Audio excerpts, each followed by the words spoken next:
தமிழ் சங்கம் வளர்த்தவளே, முன்வினை தீர அருள்பவளே, சித்தம் வந்து நிறைந்தவளே, செல்வ செழிப்பை தருபவளே, வைகை நதி கரையோரம் ஆலயம் கொண்டவளே, வையகமே வளம் பெறவே காவல் இருப்பவளே, உனையே தினம் சரணடைந்தோமே எங்கும் முந்தன் அருளாட்சி.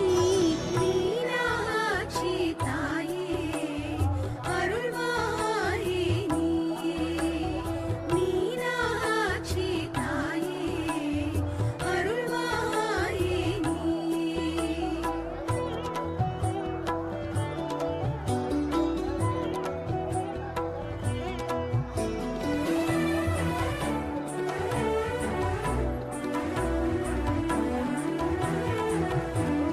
வருடம் தோறும் சித்திரையில் தெப்பத் திருவிழா நடந்திடுமே, துயரம் என்று வருவோர்க்கு நிம்மதி இங்கே கிடைத்திடுமே, நக்கீரன் புகழ் பெற்ற திருத்தலம் இது தானே, சக்தி உனை தரிசிக்க